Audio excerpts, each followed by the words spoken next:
warahmatullahi wabarakatuh. Bismillahirrahmanirrahim. Alhamdulillahirabbil alamin. Wassalatu wassalamu ala asyrafil anbiya'i wal mursalin wa ala alihi wa sahbihi ajma'in. Allahumma iftah alaina hikmataka wanshur alaina min khazaini rahmatika ya arhamar rahimin. Allahumma arinal haqqa haqqan warzuqna ittiba'ahu wa arinal batila batilan warzuqna ijtinabah. Allahumma inna ala dzikrika wa syukrika wa husna ibadatik wal jihad fi sabilik bi amwalina wa anfusina ya Rab. Allahumma ij'al jam'ana hadha jam'an marhuma wa tafarruqana min ba'dihi tafarruqan ma'suma. Rabbana atina fid dunya hasanah wa fil akhirati hasanatan wa qina adzaban nar wa qina adzaban nar wa qina adzaban nar wa adkhilna al jannata ma'al muqarrabin ya aziz ya ghaffar ya rabbal alamin.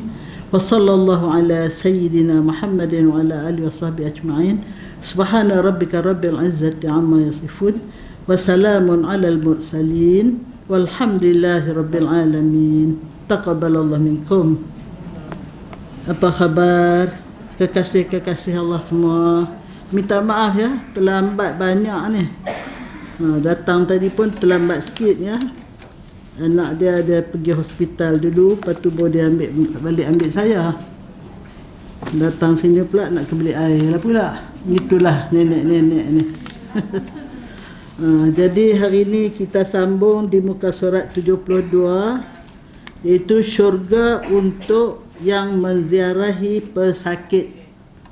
Jadi maknanya berbagai peluang, berbagai ibadat yang Allah Ta'ala sediakan untuk melayakkan kita masuk syurga. Antaranya kita ziarah orang sakit ya. Baginda Rasulullah SAW bersabda, "Idza 'adal muslimu akhahu aw zarahu qala Allah Ta'ala qala Allah Ta'ala tibta wa taba mamsyak wa tabawwa'ta manzilan fil jannah." Apabila seorang muslim menziarahi saudaranya, saudaranya ni dia luaslah, sama ada kaum kerabat kita, apatah lagi lah kalau mereka yang hampir dengan kita, ya, ibu bapa kita, adik-beradik kita, sepupu sepoyang kita dan sebagainya, ataupun kawan-kawan kita termasuk juga saudara. Sebab kita orang Islam ni semua bersaudara ya. Jadi termasuk ya. Jadi siapa yang menziarahi saudaranya yang sakit, maka Allah Subhanahu wa taala berfirman. Ini hadis kursi ya. Hadis kursi Allah berfirman yang bermaksud baiklah niat, baiklah hatimu. Jadi maksudnya hati kita teringat untuk ziarah orang sakit. Sekarang hati kita ni sedang melakukan suatu ibadat yang sangat baik. Kita ni ibadat boleh buat macam-macam. Boleh buat dengan mata, boleh buat dengan hidung, boleh buat dengan mulut, boleh buat dengan hati, boleh buat dengan tangan, boleh buat dengan kaki, boleh buat dengan seluruh badan. Ibadat seluruh badan yang menyantuni ibu bapa. Itu ibadat dari hujung rambut sampai hujung kaki, dan pahalanya sangat besar. Kata Rasulullah menjawab soalan Sayyidina Anas bin Malik, orang yang menyantuni ibu bapanya yang sudah berumur, seperti pahala ibadat berapa? Ingat tak? 2 juta tahun. Siapalah umur 2 juta tahun ya? Kita umur 100 tahun pun dah tak jadi orang lah. Dah nyanyuk lah. Jauh lah, tak ada. Dalam sejarah tak ada lah orang umur 2 juta tahun. Tetapi ibadat ini menyantuni orang tua yang dah banyak karinah tua ni. Makannya kadang yang lu tak lalu, yang ni tak lalu. Badannya sakit sana, sakit sini. Kadang-kadang tersalah. Terbuang air sana, terbuang air sini. Jadi anak-anak yang sanggup menyantuni orang tua ni memang anak salihah lah. Kalau lelaki, anak saleh lah. Sebab itu Allah memberi ganjaran sangat istimewa kepada anak-anak yang sabar, ya, menyantuni karinah orang tua dia yang sudah tua, kadang-kadang pecahkan pinggan, kadang-kadang makan berselerak-lerak makanan, tumpah sana tumpah sini, jadi macam-macam lah. Jadi pahalanya sangat istimewa, seperti ibadat 2 juta tahun. Seperti ni maknanya bukanlah umur 2 juta, tapi pahalanya, ya. Jadi sebab itu. Jadi ibadat ni macam-macam lah. Kalau mata kita tengok benda yang tengok Kaabah, tengok wajah ibu bapa, tengok Al-Quran, tengok kitab, kita baca buku dan semua. Itu ibadat mata. Sebab itu 7 anggota ni boleh buat ibadat dan boleh buat maksiat, kan? Yang saya katakan, kita baca la ilaha illallah Muhammadur Rasulullah, Allah hapuskan dosa 7 anggota.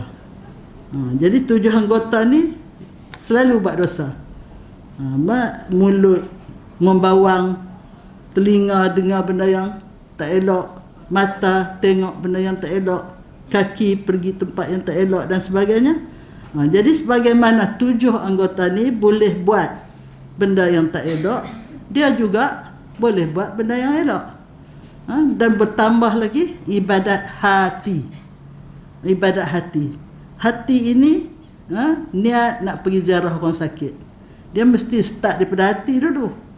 Jadi hati yang niat nak pergi ziarah orang sakit tu sudah mendapat pengiktirafan dari Allah Subhanahu wa taala. Allah kata baik hati ini. Ini hati yang baik, ya. Lebih lagi lah kalau sakit tu tok guru kita. Kalau saya sakit pergi ziarah, ya. Masya-Allah. Tapi setelah ni tak berapa dibenarkan, ya. Kerana katanya timbul satu COVID baru pula ni. Apa nama tak tahu. Apa BB apa megakah. Jenis-jenis baru pula dah. Entahlah. Itulah, ya. Jadi maka Allah SWT berfirman, baiklah hatimu dan baiklah juga perjalananmu. Jadi bila kita niat nak pergi ziarah orang sakit, dah dapat anugerah pahala hati. Lepas tu kita start kereta, kita pergi. Itu perjalanan lah, walaupun kita tak berjalan. Orang dulu naik unta, naik kuda, naik apa semua. Jadi perjalanan kita pergi tu pun disantuni dan diberi ganjaran oleh Allah. Baik perjalananmu, dan engkau menyediakan sebuah istana di dalam syurga. Jadi maknanya engkau menziarahi orang sakit ni, kalau ikhlas sungguh, engkau sudah melayakkan untuk mendapat sebuah istana dalam syurga. Jadi sahabat pakat heran, ya Rasulullah, banyaknya istana. Ziarah orang sakit dapat istana, baca qul huwallah 10 kali dapat istana, selawat 10 kali dapat istana. Banyaknya istana. Rasulullah kata kalau di dunia ni pun ada orang banyak rumah dia. Rumah sana, rumah sini, istana hinggap, istana tak hinggap, macam-macam. Jadi apatah lagi di akhirat, ya. Itu. Jadi ini hadis sahih riwayat Tirmizi dan Ibnu Majah. Hadis di atas menjelaskan bahawa Allah Subhanahu wa taala sendiri mengisytiharkan ganjaran yang sangat hebat dan istimewa untuk orang yang menziarahi pesakit, iaitu yang pertama, apabila seorang hambanya berniat menziarahi pesakit, maka Allah mengiktirafnya sebagai suatu niat yang sangat baik. Apabila hambanya itu memulakan langkahnya untuk menziarahi pesakit, maka Allah Subhanahu wa taala mengiktiraf perjalanannya sebagai satu perjalanan yang baik. Yang ketiga, setelah sampai ke tempat pesakit pula berarti hambanya itu telah menyediakan untuk dirinya sendiri sebuah tempat sebuah tempat tinggal, iaitu istana di taman syurga, ya. Itu. Jadi betapa besarnya. Kenapa dia kelabu?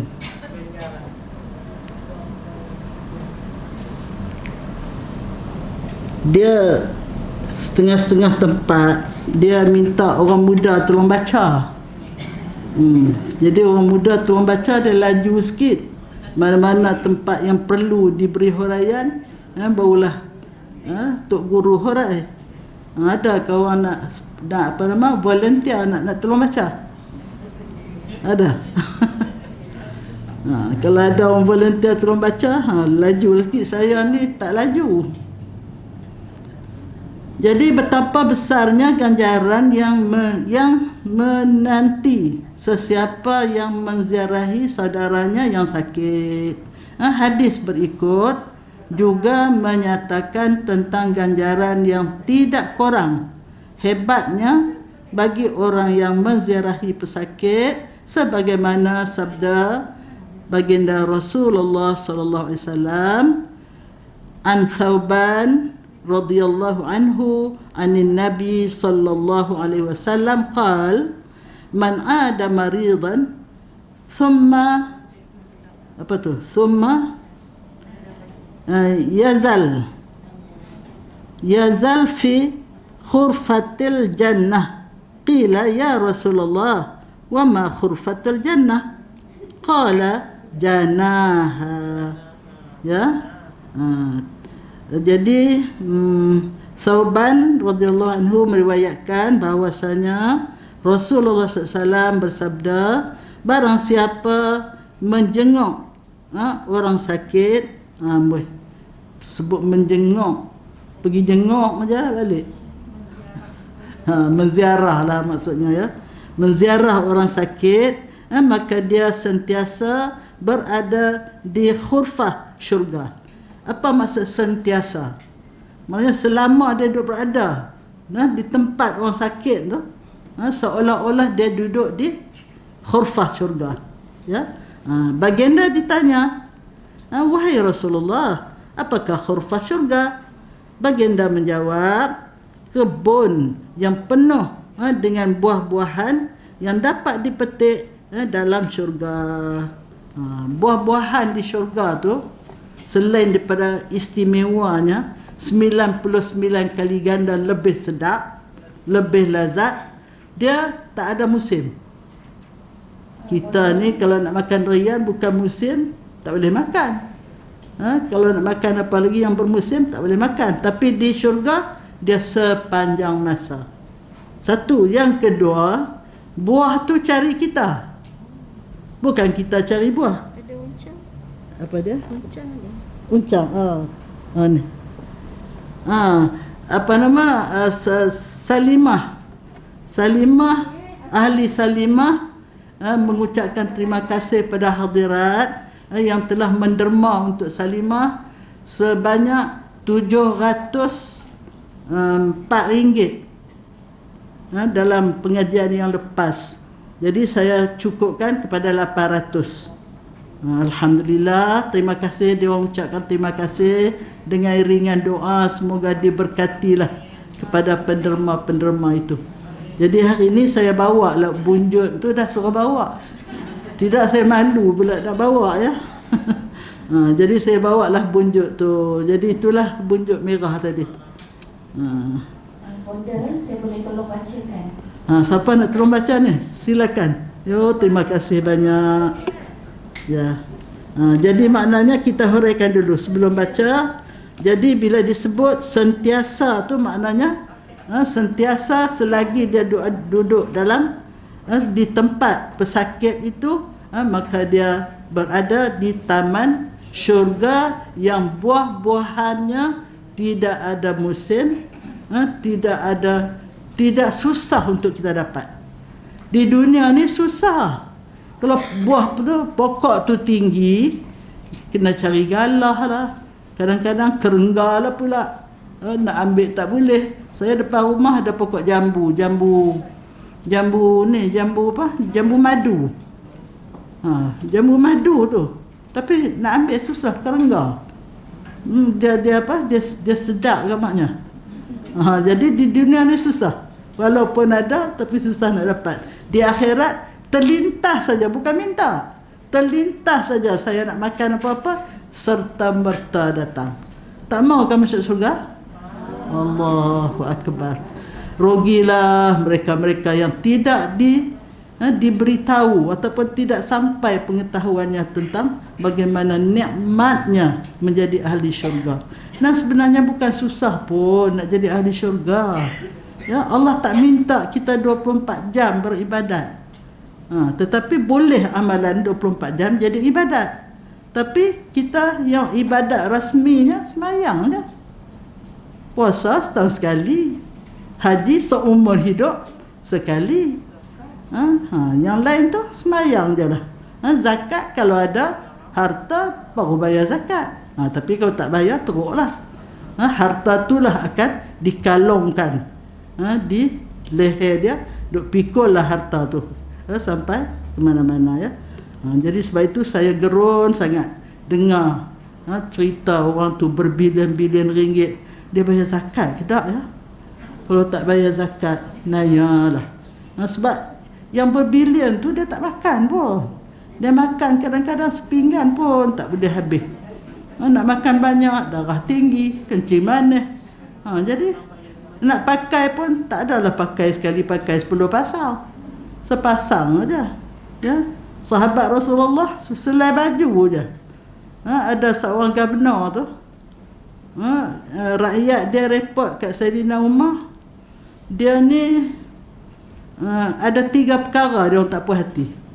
Yang pertama, dalam sebulan ada 1 hari dia tak datang pejabat. Lepas tu ada masa dia masuk pejabat lambat. Selepas matahari keluar baru dia masuk pejabat. Ada satu lagi apa dia tak tahu. Lepas tu Saidina Umar tanyalah kenapa. Dia kata saya ni baju saya selai je, jadi saya kena basuh lah. Sebulan sekali saya kena basuh. Rupanya dia orang wangi kot. Sebulan sekali baru basuh. Kita salin sehari berapa kali. Kemudian kenapa dia masuk lambat pejabat? Kerana orang rumah dia tak sihat, dia terpaksa uruskan dulu. Uruskan makan minum apa semua baru dia pergi pejabat. Jadi kalau gitu kita sedih rumah, engkau ada sebaik-baik gubernur. Sebaik-baik gubernur. Ada satu lagi saya tak ingat. Dia 3 perkara ya. Itu zaman Saidina Umar ya. Jadi ini hadis yang kedua tentang istimewanya Allah Ta'ala sediakan ganjaran untuk orang yang menziarahi pesakit. Jadi ayat-ayat Al-Quran juga banyak menjelaskan. Siapa nak tolong baca tadi silakan. Ayat-ayat Al-Quran juga banyak menjelaskan bahawa Allah SWT pasti akan memotokan janjinya kepada sesiapa sahaja hamba-Nya yang berbuat kebajikan, termasuklah menziarahi pesakit. Maka rebutlah peluang untuk memperoleh ganjaran hebat seperti mana yang dijanjikan oleh Allah itu. Jadi maknanya kita berusahalah apabila kita dapat mengetahui janji yang begitu istimewa, dengar saja orang sakit, kalau boleh ziarah. Kalau tak boleh sekarang ni tak susah. Kita WhatsApp kat dia. Kita tanya khabar. Saya malam tadi pukul 11 kat pukul 12 dah. Sepupu saya telefon. Sepupu ni isteri dia lah, yang lelaki tu sepupu saya. Bekas suami Munapandi. Sepupu saya. Cikgu Mansur. Dia tua pada saya lah, saya ingat dia 80 lebih lah ya. Dia pergi doktor luar. Doktor luar tu minta dia pergi ke hospital. Pihak hospital masuk dia ICU. Dia orang terlebih masuk air. Hospital pun boleh jadi noh. Dia terlebih masuk air. Air tu pergi ke paru-paru. Pergi ke paru-paru. Jadi sekarang ni dia koma.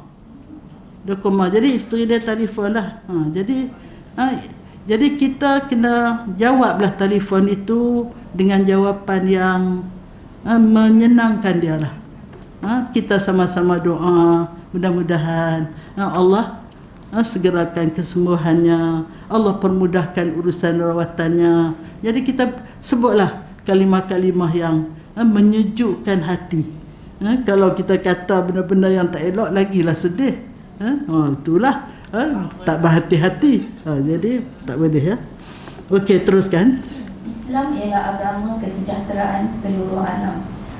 Maka untuk mencapai kesejahteraan tersebut, Rasulullah SAW diutuskan untuk membawa rahmat kepada semua makhluk.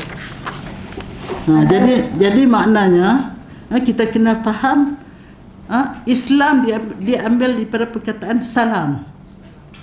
Salam, Allahumma antas salam wa minkas salam wa ilaika ya'udus salam fahayyina rabbana bisalam wa adkhilnal jannata daras salam.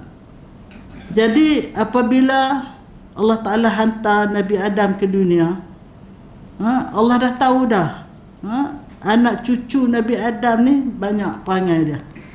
Bayangkan anak sulung Nabi Adam tu menjadi pembunuh. Siapa? Qabil. Dia bunuh adik dia, Habil. Apa salah dia? Tak ada salah. Adik tu tak ada salah. Salahnya ialah kerana dia mempunyai dia mempunyai berbuat wanita cantik. Bukan berbuat ni, dia seorang saja digoda oleh syaitan. Kembar engkau cantik, pasal apa nak bagi ke Habil? Engkau kahwin sendirilah. Sebab masa tu tak ada orang lain di dunia ni, yang ada adik-beradik aja. Jadi diselangkan. Kembar pagi, kembar yang ini kahwin dengan kembar yang seorang lagi ya. Anak Nabi Adam berapa orang? 40 orang. Siti Hawa bersalin 20 kali. Tiap-tiap kali bersalin berkembar. Lelaki perempuan lagi. Bila nak kahwin, sampai masa dah dewasa nak dikahwinkan, maka perkahwinan pertama tu dah jadi hal. Jadi sebab itu Allah menghantar suatu panduan hidup yang bila kita berpandu pada panduan hidup ini, insya-Allah kita selamat. Sebab apa? Sebab Islam, psikologi dalam Islam mudah dah. Tak payah tebal-tebal buku psikologi. Kita nak mengamalkan psikologi Islam, buat pada orang apa yang kau suka orang buat pada engkau. Kalau semua orang macam tu, selamat dah dunia ni, sejahtera dah dunia ni. Dan orang yang paling istimewa di dunia ini, orang yang paling banyak memberi manfaat pada orang lain. Kalau dia ada tenaga, dia guna tenaga dia untuk tolong orang. Kalau dia ada lebih rezeki, dia guna rezeki yang lebih untuk bantu orang yang susah. Kalau dia ada ilmu, dia sibarkan, dia tak kedekut pada orang untuk menyampaikan ilmu itu, sama-sama bermanfaat. Jadi semua orang berlomba-lomba untuk menjadi orang yang memberi manfaat pada orang lain. Bukan memberi mudarat, memfitnah, menyakitkan, menzalimi, menipu dan sebagainya. Tak ada. Jadi sebab itu Islam ni, kalau betul-betul ikut ajaran Islam, dia betul-betul membawa kesejahteraan dalam dunia ini. Sebab itu kita diajar berdoa, Allahumma antas salam. Ya Allah, engkaulah maha pemberi kesejahteraan. Wa minkas salam, dari engkau dapat kesejahteraan. Betul? Wa ilaika ya'udus salam, kepada engkau berpulangnya kesejahteraan. Betul? Fahayyina rabbana bisalam, hidupkanlah kami dalam keadaan sejahtera. Wa adkhilnal jannata darassalam, dan masukkanlah kami ke dalam syurga, tempat yang penuh dengan kesejahteraan. Itulah kita doa tiap-tiap hari lepas salat. Jadi kita syukur sangat-sangat pada Allah. Allah telah kurniakan kita menjadi orang yang beriman dengan ajaran yang membawa kesejahteraan. Sedangkan yang memelihara Rasulullah sendiri, Abu Talib, tak dapat agama kesejahteraan ini. Dia sedang diazab oleh Allah. Cuma katanya hari Isnin dikurangkan azab tu. Sebab hari Isnin hari kelahiran baginda Rasulullah sallallahu alaihi wasallam. Tetapi kita alhamdulillah. Jadi sebab itu kita syukurilah kita dianugerahkan menjadi seorang muslim, seorang muslimah dengan kita memperbaiki, kita mengelakkan dari semasa ke semasa ilmu kita supaya kita dapat mempertingkatkan kita punya ibadat, dapat menambah dekat diri kepada Allah Subhanahu wa taala. Ya, syukur sangat-sangat. Ya, sangat-sangat syukur. Okey, teruskan. Antara amalan yang boleh merealisasikan rahmat tersebut ialah dengan memupuk kasih sayang antara satu sama lain, dengan saling memberi hadiah, tolong-menolong, hormat menghormati, ziarah menziarahi dan sebagainya.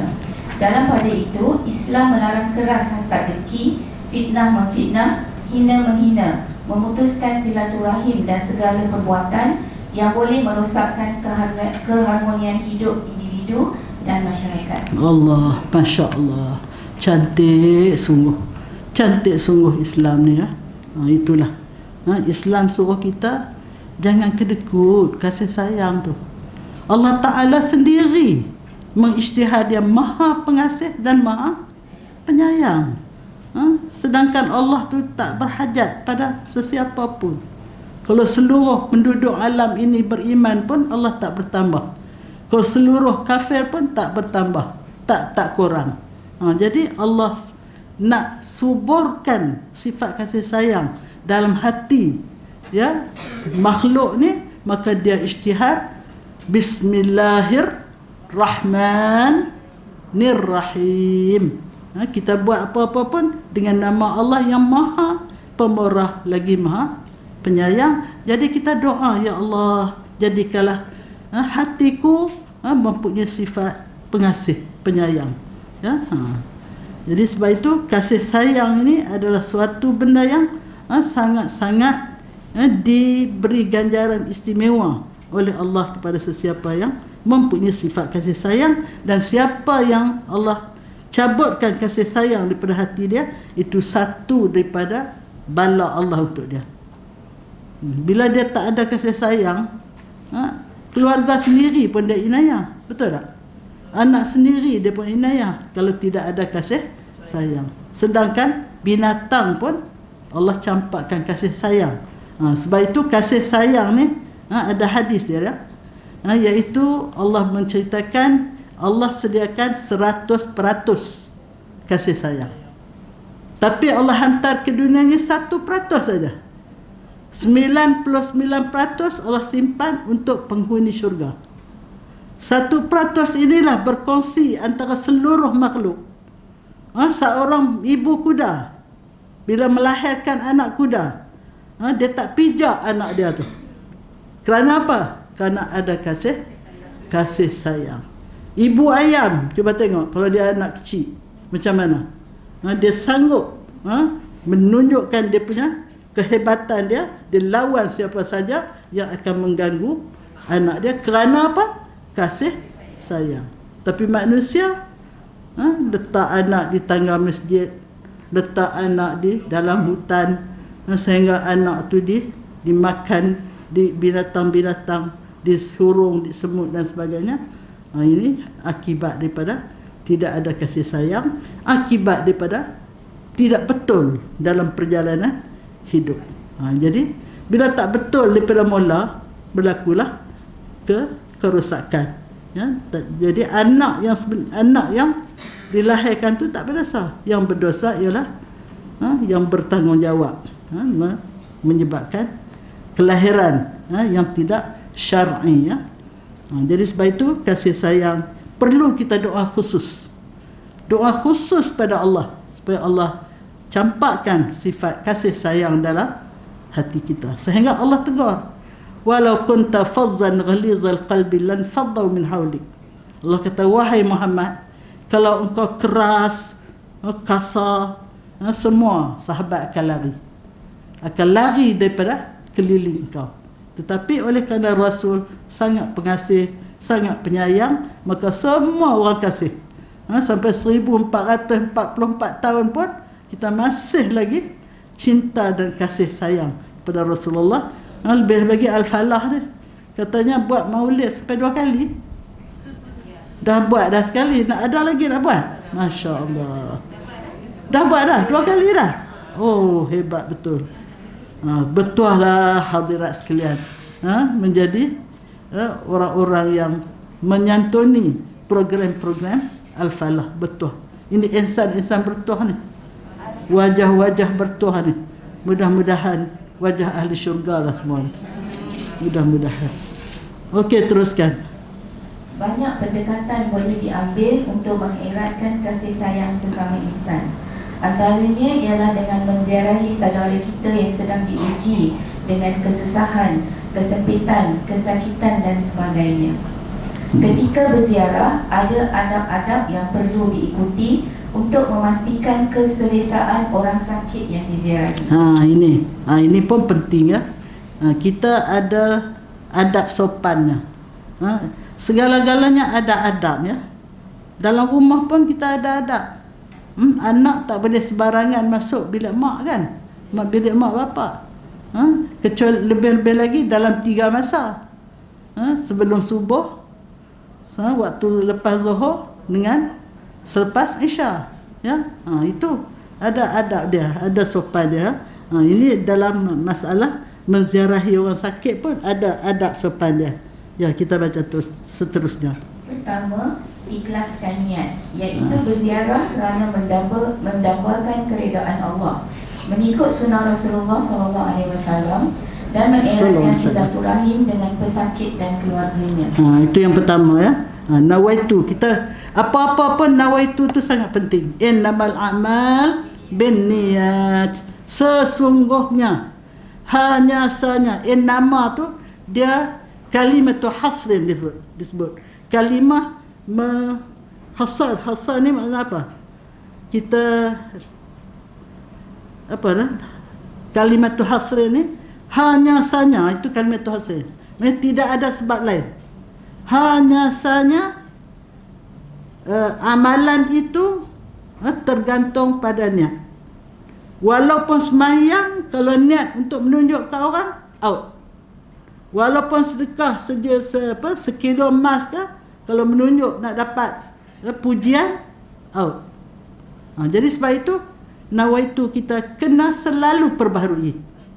Kita datang ke majlis ni pun, supaya orang kata saya warak, saya selalu datang majlis ilmu, out lah. Jadi kita kena betulkan niat. Ya Allah, ya Tuhanku, saya datang ke majlis ilmu ialah kerana mencari ilmu, kerana untuk mendekatkan diri kepada Engkau ya Allah, untuk menambahkan pengetahuan supaya dapat memperelokkan ibadat kepada Engkau. Itu niat. Jadi niat sangat penting. Niat ziarah orang sakit pun ialah untuk mengeratkan silaturahim dengan keluarga dia, dengan orang sakit sendiri dan sebagainya. Seterusnya, kedua, mendoakan pesakit segera sihat. Antara doa ringkas yang boleh diamalkan, la ba'sa tahurun insya-Allah. Ini doa dia ya. La ba'sa, tak apa, sabar. Tahurun, insya-Allah, bila kau sabar menanggung ujian Allah ini akan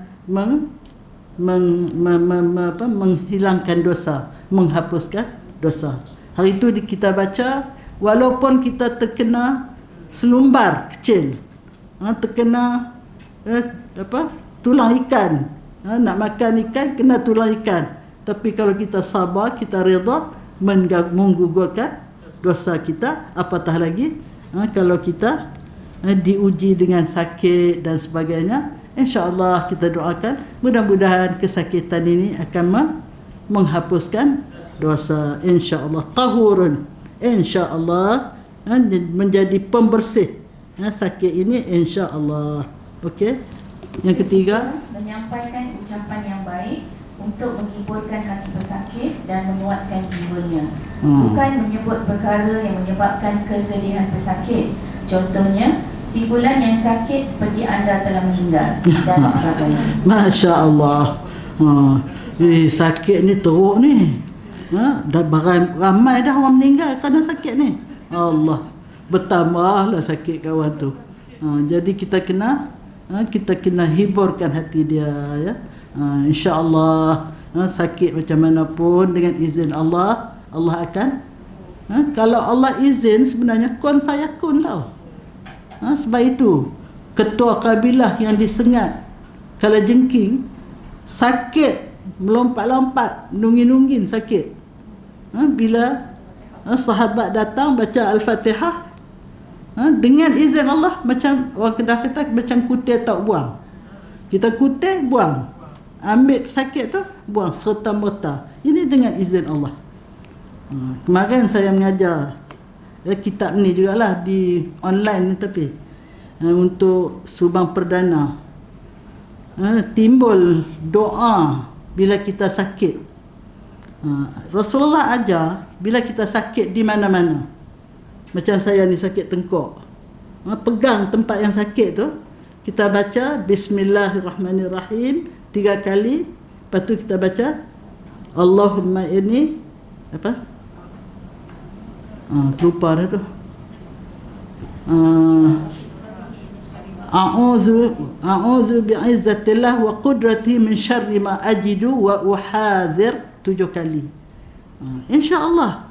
Dia kata dia kena COVID, dia sakit kepala sangat-sangat. Dia baca doa tu, dia kata. Ni anak murid daripada Subang Perdana. Dia baca doa tu, Alhamdulillah.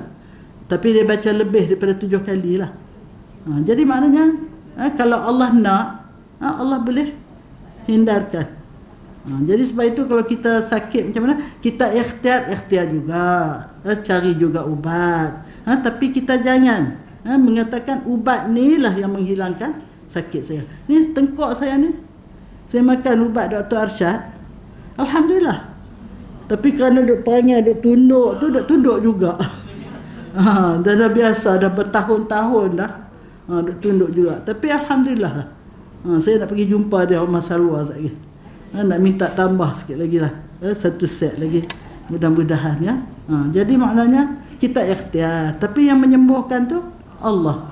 Cumanya bila Allah nak sembuhkan tu, kita terima je lah qada qadar Allah Subhanahu wa ta'ala. Jadi ucaplah ucapan-ucapan yang melegakan hati. Jangan kita tambah garam tempat luka. Dahlah luka kawan tu, bubuh garam, bertambahlah pedih kawan tu, ya. Okey, keempat, menyentuh pesakit yang sama jantina perlahan-lahan untuk menambah kemesraan dan kasih sayang antara yang datang menziarah dengan pesakit. Sama jantina tu. Jangan duk apa? Suami orang sakit, kita pula pergi urut kawan tu. Isteri dia geram aja dalam hati, ya. Sama jantina tak apalah, ya. Jadi kita sentuhlah dia, ya, sama jantina. Kita urut-urut sikit, kita ni sambil seeloknya sambil kita doa.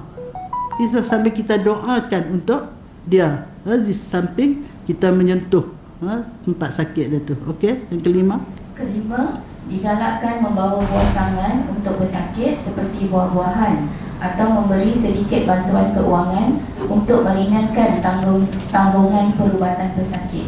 Itu pun bagus juga, ya. Sebab sebenarnya bukan orang sakit saja. Kalau boleh, ya, kita nak pergi rumah orang ni, kalau seelok-eloknya bawalah. Bawalah buah tangan. Lebih-lebih kalau ada kanak-kanak. Kalau tak bawa buah tangan, sedia duit kecil. Bila nak balik tu, bagi kat budak-budak suka dia, ya. Itu. Okey. Keenam, meringkaskan masa berziarah supaya pesakit dapat berehat daripada melayani perbualan orang yang berziarah ini. Janganlah duduk sampai berjam-jam. Kawan tu dahlah sakit, duk ziarah, duk layan kita. Dia nak suruh balik tak gamak. Dan kita ni duk buka sembang. Kesian kat dia, ya. Sekejap ajalah. Ketujuh, mendoakan pesakit agar cepat sembuh dan melafazkan kata-kata yang menyenangkan hati serta memberi harapan kepada pesakit. Itulah ya, kita doakan dan kita bagi seperti yang di atas tadi lah ya. Okey, ke-8. Ke-8, memberi nasihat agar bersabar dan tabah menghadapi ujian. Itulah ya, ujian ni adalah Allah Ta'ala, ujian ni dia ada positif, ada negatif. Ujian positif iaitu Allah beri kita benda-benda yang baik, naik pangkat, beri kekayaan, beri sihat, itu ujian juga. Tetapi ramai orang kalah, gagal bila menghadapi ujian manis. Tak ramai orang gagal menghadapi ujian pahit. Sebab itu sekali-sekala kena bagi yang pahit. Kita sakit gigi bukan setiap masa kan, sekali-sekala je. Bila sakit gigi, rasa macam mana bila sihat? Adakah kita bersyukur bila gigi kita sihat? Tak pun. Tapi bila sakit, ya Allah, ya Allah, ya Allah. Itulah dikatakan semut itu banyak yang mati kerana cuka. Banyak yang mati kerana gula. Tak banyak yang mati kerana cuka. Banyak orang lalai bila dapat ujian manis, lupa nak bersyukur. Jadi bila dapat ujian pahit, serta-merta dia kembali pada Allah. Ini ada satu kisah. Ini kisah benar. Seorang doktor pakar mata, dia bekerja di satu hospital di Madinah. Dia ni free thinker. Dia duduk Madinah tapi dia free thinker. Dengan takdir Allah, dia dapat anak sakit yang kronik. Doktor kata, penyakit anak awak ni, dia doktor juga, tapi untuk merawat anak dia ni, doktor lain, doktor-doktor yang merawat anak dia ni, dia kata penyakit ini luar biasa, dia kena buat pembedahan dari semasa ke semasa. Kita pembedahan sekali dah. Jadi dia ni bingung. Akhirnya dia keluar daripada bilik pembedahan tu. Dia berjalan-jalan, dia ternampak musalla, nampak surau. Dia tak pernah masuk lah surau tu. Dia pun terlintas hati nak masuk. Dia masuk, tengok tak ada apa pun. Yang ada sejadah, ada Quran. Dia pun dia duduk atas sejadah tu, dia berdoa. Dia kata, wahai Tuhan, kalau engkau ni benar engkau ada, sebab dia tak percaya Tuhan, kalau benar engkau ada wahai Tuhan, sembuhkan sakit anakku. Lepas dalam 10 minit dia pun keluar. Dia pergi masuk tempat rawatan anak dia tadi. Dia tengok semua doktor-doktor yang nak rawat tu pakat duk relax. Duk relax semua. Dan anak dia pun bangun, tersenyum. Dia kata, pelik ni. Doktor kata, anak awak tak ada penyakit. Anak awak tak ada penyakit, dia sihat sepenuhnya. Itu yang kata serta-merta tu, kun fayakun tu. Lepas tu, dia tak terus masuk Islam. Dia kaji. Dia kaji agama Yahudi, dia kaji agama Nasrani, dia kaji agama lain, dan last kali dia kaji Islam. Rupa-rupanya Islam dah suatu agama yang benar. Beriman kepada Allah itulah suatu cara hidup yang betul, dan dia terus memeluk Islam. Dia jadi Lawrence ke nama dia, Lawrence Abdullah Lawrence ke Lawrence ke, saya pun tak tahulah. Itu Lawrence, Abdullah Lawrence terus masuk Islam. Itu kalau Allah nak bagi hidayat, dia jadikan ada sabab-musabab. Dan doktor kata, anak awak tak ada penyakit. Yang tadinya doktor kata penyakit anak awak ni sangat kronik, kena buat pembedahan dari semasa ke semasa.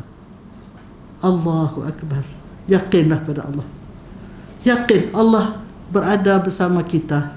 Dan Allah ni kalau kita minta betul-betul, yang tadi bukan Islam pun, dia free thinker, tak beragama, tak percaya Tuhan, tapi dia dah tak ada arah lah. Tak ada arah dah. nak minta, takkan nak minta kat kayu, kat batu. Bila dah sangat terdesak, dia akan kembali kepada fitrah. Fitrah ialah kita bertuhankan yang maha kuasa, akan seru yang maha kuasa. Maka dia pun seru dengan cara dia lah. Kalau engkau betul ada Tuhan, engkau sembuhkan anakku. Allah sembuhkan serta-merta, dan dia akhirnya meluk Islam. Masya Allah. Allahu Akbar.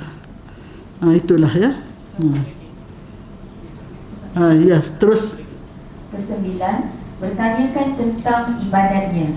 Sekiranya dia tidak mampu, ajarlah dia atau bertanya kepada orang yang pandai.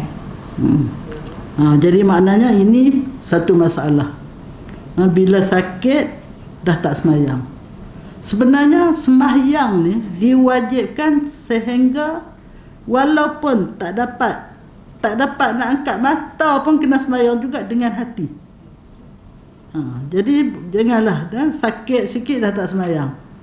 Dengan penjaga-penjaga orang sakit pun tak sembahyang. Masya Allah. Jadi sebab itu Allah bagi kelonggaran orang yang sakit ni. Sembahyanglah mengikut cara yang kau boleh. Boleh mengiring, boleh melentang, boleh menerak. Kalau tak boleh, buatlah dengan kepala pun jadi. Kalau kepala pun tak boleh, dengan mata pun jadi. Kalau dengan mata pun tak boleh, dengan hati. Bila digugurkan, apabila dia koma. Bila dia dah koma, tak boleh dah, dia dah tak sedar kan. Tak sedar, barulah dimaafkan. Tetapi kalau dia sedar balik lepas tu, dia kena qada balik. Yang mana berapa hari dia tak sembahyang masa koma tu, dia kena qada balik. Jadi maknanya kalau kita pergi ziarah orang sakit, kalau dia masih boleh berinteraksi, tidak koma, kita kena selotok lah. Selotok, tanya penjaga dia, kalau dijaga oleh orang lain, macam mana sembahyang dia, awak kena tolong wudukkan dia. Kadang-kadang penjaga ni malas nak wudukkan, malas nak bersihkan. Dia sebelum wuduk kena bersihkan lah. Kalau ada kekotoran, najis dan sebagainya, lepas tu baru wuduk. Dan kalau dalam keadaan yang macam ni, dia wuduk lah ketika dia dekat-dekat nak habis waktu dengan nak masuk waktu, supaya dia dapat guna wuduk tu untuk kedua-dua sembahyang tadi ya. Itulah. Jadi kita kena selotok, tanya dia tentang sembahyang dia selagi dia tidak koma ya. Itu. Akhirnya, marilah kita semua merebut peluang keemasan ini. Semoga kita termasuk dalam golongan orang yang ke syurga tanpa hisab, insya-Allah. Insya-Allah. Amin ya rabbal alamin. Jadi selesailah tentang menziarahi orang sakit, melayakkan ke syurga tanpa hisab. Jadi kita masuk yang berikutnya, kehilangan pandangan mata. Ya, silakan. Kehilangan pandangan. Tak ada. Kehilangan pandangan mata. Tak ada. Kehilangan. Tak ada bateri ke? Okey, ada. Ada dah. Kehilangan pandangan mata digantikan dengan syurga. Dalam sebuah hadis qudsi diriwayatkan, An Anas qala sami'tu nabiyya yaqulu qala Allah izab talaitu abdi bihabibataihi fasabara awattuhu minhumal jannah yuridu ainahim. Terjemahannya daripada Anas. Nanti tak apa, saya terjemah terus. Jadi hadis ini menceritakan tentang bagaimana anugerah Allah kepada orang yang Allah jadikan dia tak dapat melihat. Sama ada dia lahir dalam keadaan yang buta ataupun di pertengahan jalan. Kadang-kadang orang aksiden kan. Kadang-kadang, dan ada satu kisah, ini kisah benar ya, berlaku di kampung saya. Di kampung ni Kadang-kadang berlakulah orang ni berhutang kat orang ni, berhutang padi, berhutang apa di kampung belah utara kan. Jadi satu masa si A ni, katalah A lah, dia berhutang kepada si B, dia berhutang padi. Lepas tu sampai masa ambil padi, menuai, dia bayar lah, pergi bayar. Bayar tu di depan hamba Allah ni. Kemudian hamba Allah ni kata, dia tak nampak pun bayar. Dia kata dia tak bayar, jadi minta suruh bayar lagi. Kalau saya nampak, buta mata saya. Dengan izin Allah, mata dia buta semua. Mata dia celak tapi tak nampak. Itu Allah Ta'ala tunjuk serta-merta, jangan main-main. Itu. Jadi buta yang macam tu, adakah Allah bagi syurga? No. Buta sebagai balasan terhadap perbuatan dia, mengingkari penyaksian yang benar. Dia kata dia tak tengok. Sedangkan orang yang berhutang itu seorang yang baik, takkanlah dia nak tipu kalau dia belum bayar. Tapi yang tengok ni ada masalah. Jadi orang yang buta macam tu, no. Tetapi buta kerana sakit, buta kerana berlaku aksiden, ataupun sebagainya, itu, ataupun buta semula jadi, lahir buta, itu termasuk dalam hadis ni. Jadi Anas menceritakan, Anas radhiyallahu anhu menceritakan, saya mendengar Nabi SAW bersabda, Allah sendiri berfirman, ini pun hadis kursi ya. Allah berfirman, "Idza talaitu", apabila aku balakan. Bala tu cakap Arab tau. Ibtalaitu fi'il madhi. Apabila aku balakan abdi, hambaku, bihabibataihi, dengan dua kekasihnya. Rupanya Allah sebut mata ni sebagai kekasih. Sebab apa? Sebab kita sangat kasih pada mata ni. Tanpa mata, jawab sendirilah. Nak tengok apa pun tak nampak, nak ke mana pun payah. Banyaklah benda terhalang. Jadi mata kita ni, bila Allah jadikan sihat, hendaklah kita syukur sangat-sangat. Boleh kita melihat. Sampai sekarang berpuluh-puluh tahun dah kita guna mata ni, Allah bagi kesihatan. Sebab ini kekasih kita.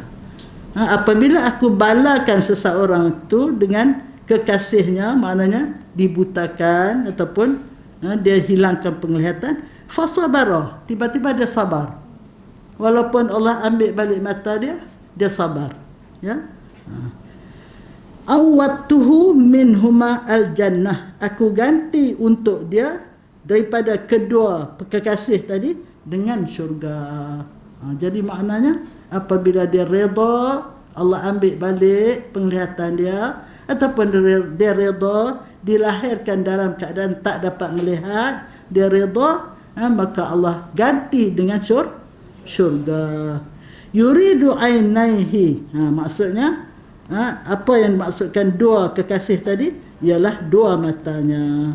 Okey, jadi maknanya kawan saya dia aksiden, dua-dua mata dia tak nampak. Kawan daripada Mesir, dia profesor, dia dekan pertama fakulti law di UIA. Masa tu dia celik lagi lah, dia aksiden, mata dia terus tak nampak. Dan baru-baru ni dia dikatakan dapat kanser apa tak tahu lah, stage 4. Tetapi dia bangun tiap-tiap pagi, dia sembahyang hajat berapa belah rakaat tak tahulah, sampai sekarang sihat. Wajahnya berseri-seri walaupun matanya tak nampak. Mata dia tak nampak, celak tapi tak nampak, akibat daripada aksiden. Jadi itulah, dia termasuklah insya-Allah ahli syurga. Riwayat Ahmad dan Bukhari, sangat sahih dia ni ya. Okey, teruskan. Hadis di atas menerangkan bahawa orang yang dibutakan sebelah atau kedua-dua matanya oleh Allah akan memperoleh ganjaran besar, iaitu syurga. Mengapa begitu besar sekali ganjarannya? Hal ini kerana dia redha dan sabar atas ujian dan cubaan yang dideritainya, di samping memuji Allah atas musibah itu. Kerana baginya kehilangan penglihatan tidak dianggap satu keaiban atau kecelakaan. Dia tak rasa malu lah. Dia tak rasa malu, walaupun dia tak dapat melihat, kerana dia tahu ujian yang Allah uji ni ada hikmahnya. Ya, jadi sebab itu dia boleh redha dan dia boleh terima ujian tadi dengan sabar, maka balasannya ialah syurga. Masya Allah. Bunda, saya nak tanya Saya kalau dia diuji dengan matanya, contohnya dia sakit kemudian dia buta, tapi dia tak sabar, tak sabar, marah-marah macam tak sabar tak ada, tak ada, tak sabar tak dapatlah. Sebab itu kita kena ada ilmu. Kalau baru nak pergi beritahu kat dia sabarlah tu, dia susah nak terima. Kalau selepas dia menerima ujian baru kita nak beritahu sabarlah, dia susah nak terima. Tapi kalau dia sudah ada ilmu yang macam hari ni, dia diuji, maka dia boleh terus menerima dengan sabar, dan insya-Allah dia termasuk dalam hadis ini, insya-Allah. Ya. Mak mentua adik saya pun katanya ada perbuatan orang dibuat sampai mata tak nampak. Masya Allah. Tapi dia sabar sangat. Makcik ni dah meninggal dah dia. Tapi anak dia pun yang jaga dia pun sabar juga. Masya Allah. Dua-duanya ahli syurga, insya Allah. Okey. Mata ialah organ yang paling penting dalam kehidupan seseorang. Mata boleh dianggap sebagai panca indera yang mempunyai berbagai fungsi. Dengan mata, manusia dapat melihat tanda-tanda kebesaran Allah, menimba segala jenis ilmu, dapat membaca dua sumber hukum yang paling penting, iaitu Al-Quran dan Hadis. Dengan mata juga manusia dapat bergerak dengan mudah, dapat bersilaturahim, beribadah, berjihad dan sebagainya.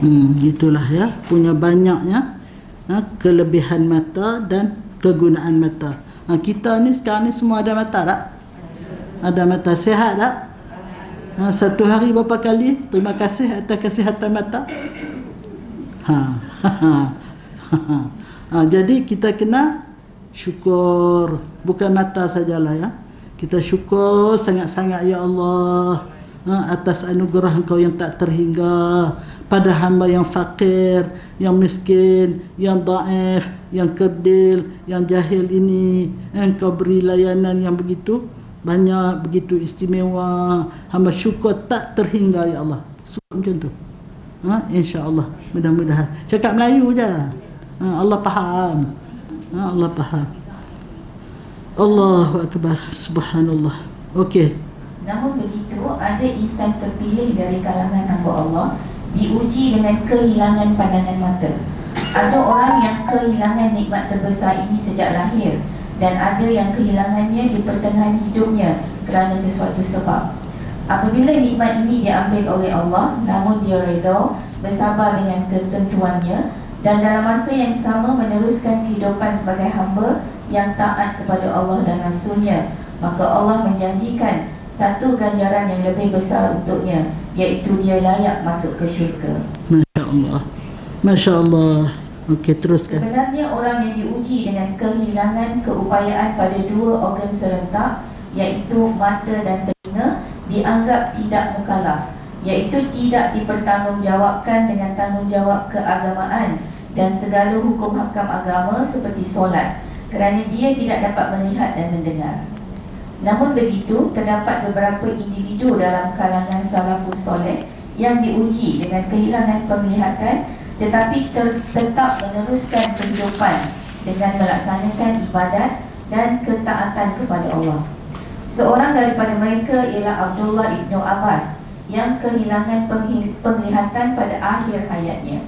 Begitu juga Abdullah ibnu Abbas ni adalah sepupu Rasulullah sallallahu alaihi wasallam yang didoakan khusus oleh Rasulullah untuk dapat melihat ilmu yang tersirat.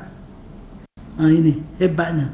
Rupanya dia diuji dengan separuh umur dia dengan kehilangan penglihatannya, Masya Allah. Tapi dia sangat-sangat alim. Begitu juga Abdullah ibnu Umi Maktum yang diberi penghormatan untuk menjadi penguasa bandar dan diutus oleh penguasa ni governor governor ni governor. Dan diutus oleh Nabi SAW untuk berdakwah ke Madinah meskipun menderita buta sejak lahir. Jadi itulah. Dan kisah Abasa wa Tawalla ni adalah kisah Abdullah bin Maktum lah. Turunnya ayat surah ini disebabkan pada satu hari Rasulullah didatangi oleh pembesar-pembesar Quraisy nak tanya tentang Islam. Jadi Rasulullah bersemangat lah kan, supaya dia orang masuk Islam. Tiba-tiba Abdullah ni dia tak nampak, dia mana tahu apa yang berlaku. Jadi dia pun masuk dalam majlis tu. Jadi Rasulullah macam tak sedap lah. Itu yang dia kata abasa wa tawalla, muka masam sikit lah.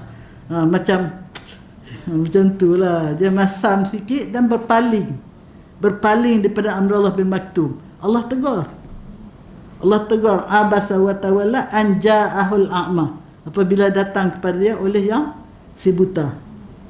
Sebab apa? Sebab Allah kata yang datang tu memang dia datang nak belajar Islam, dia nak amal. Yang kamu duk bagi penerangan ni belum tentu nak terima Islam. Jadi sebab itu Allah menegur Rasulullah supaya kita pun jangan buat begitu. Ini menunjukkan Rasulullah ni amanah. Walaupun turun ayat menegur dia, tapi dia sampaikan juga kepada kita.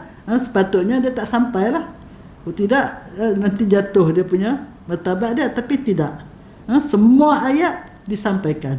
Sebab itu bila selesai semua ayat turun disampaikan, barulah Allah wafatkan Rasulullah. Al-yawma akmaltu lakum dinakum, pada hari ini aku sempurnakan untuk kamu agama kamu. Wa atmamtu alaikum ni'mati, dan aku lengkapkan untuk kamu nikmatku. Nikmat, kita dah ingat nikmat ni makan minum, pakaian, rumah. Sebenarnya nikmat yang paling sempurna, yang paling top, ialah nikmat hidayat. Hidayatullah. Sebab itu dalam tafsir Juzul Amma disebut, dia huraikan ada 5 jenis nikmat besar.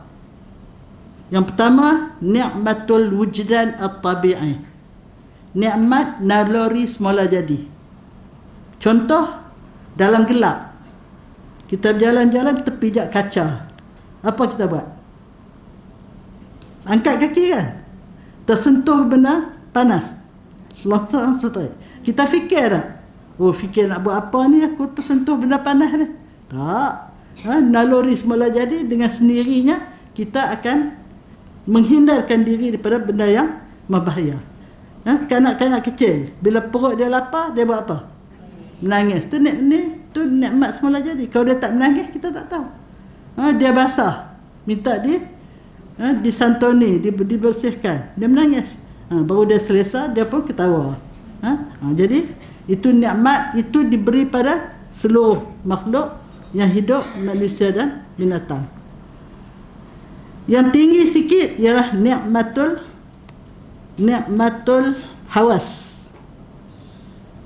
nikmat panca indera yang 5, mata, telinga, semualah panca indera yang 5. Ini ada orang yang macam tadilah, dilahirkan tak dapat melihat, dia satu nikmat hawas tak dapat melihat.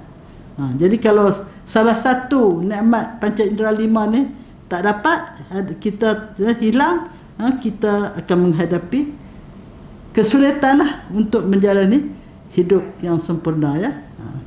Kemudian nikmatul aqli, nikmat akal.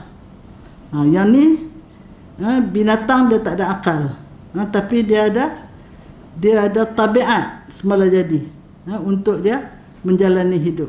Tapi manusia diberi akal. Sebab itu tak kira Islam, tak kira kafir, dia boleh gunakan akal untuk dia merancang kehidupan yang selesa, yang sempurna. Dengan akal dia boleh buat macam-macam. Boleh buat elektrik, boleh buat kapal terbang, boleh buat kereta, boleh buat macam dengan akal. Tetapi akal ni tak cukup. Sebab akal ni tak boleh meneroka yang lebih daripada itu. Tak dapat menunjuk siapa pencipta yang sebenar. Jadi kita perlu pada ni'matuddin, nikmat agama. Agamalah yang akan menghuraikan, akan menjelaskan sejelas-jelasnya segala perkara. Sebab itu kita tahu kita berpunca daripada, datang daripada Allah. Inna lillah, dan kita akan pulang kepada Allah. Kalau dengan akal dia kata masuk dalam kubur habis cerita. Tetapi dengan agama bagi kita, kubur adalah singgahan second last. Kita akan pergi lagi selepas kubur, iaitu alam akhirat. Ini siapa cerita? Agama cerita. Ada syurga, ada neraka. Siapa cerita? Akal tak boleh cari, akal tak boleh trace. Tetapi dengan agama akan mencerita dari A sampai Z. Daripada bagaimana kita dilahirkan, bagaimana kejadian kita dari setitis air yang tengok pun tak nampak, air mani tu. Ada orang doktor kafir masuk Islam, kita pukul berapa ni? Masya Allah, Allahu Akbar. Tak sedar ya. Dah pukul 11.20 dah, Masya Allah. Kita habiskan cerita ni lah dulu. Jikalau para salafus soleh yang buta matanya pun boleh menjalani kehidupan dengan melaksanakan tuntutan agama, apatah lagi kita yang dapat melihat dengan sempurna. Justru hargailah nikmat mata dan gunakanlah mata untuk kebaikan demi menyelamatkan kita di akhirat nanti. Cuma saya nak tambah sikit je. Yang diuji dua-dua serentak. Mata tak nampak, telinga tak dengar, maka dia tidak dipertanggungjawabkan. Sebab dua ni saluran mencari ilmu. Kalau telinga tak dengar, kita boleh isyarat. Kalau mata tak nampak, boleh cerita. Tapi kalau dua-dua, dia tak wajib semayang. Orang yang diuji dengan dua, kehilangan dua organ yang serentak, maka dia tidak mukallaf, tidak dipertanggungjawabkan untuk melakukan apa-apa hukum agama. Itu. Jadi itulah. Jadi saya terima kasih kepada adik ni, nama apa ni? Azlina. Kalau Azlina datang, ni boleh tolong baca. Okey, terima kasih Azlina. Mudah-mudahan Azlina pun dapat pahala. Setiap huruf, setiap perkataan yang dibaca itu, dia mendapat ganjaran, insya-Allah. Kita lihat di akhirat besok. Terima kasih Azlina. Subhanakallahumma wa bihamdika asyhadu an la ilaha illa anta astaghfiruka wa atubu ilaik. Bismillahirrahmanirrahim. Wal 'asr innal insana lafi khusr illa alladhina amanu wa 'amilus salihat wa tawasaw bil haqq wa tawasaw bis sabr. Bismillah, alhamdulillah, wassalatu wassalamu ala rasulillah. Ya Allah, ya Tuhan kami, berkatilah ilmu yang kami belajar. Jadikanlah ilmu itu sebagai alat untuk menambahkan dekat kami kepada Engkau, menambahkan kebaikan ibadat kami, dan melayakkan kami dapat masuk syurga Engkau tanpa hisab dan tanpa azab. Hasbunallah wa ni'mal wakil, wala hawla wala quwata illa billahil aliyyil azim. Rabbana atina fid dunya hasanah wa fil akhirati hasanatan wa qina adzabannar. Wa sallallahu ala sayyidina Muhammadin wa ala alihi wa sahbihi ajma'in. Subhana rabbika rabbil izzati amma yasifun wa salamun alal mursalin walhamdulillahi rabbil alamin. Taqabbalallahu minkum. Allahu akbar.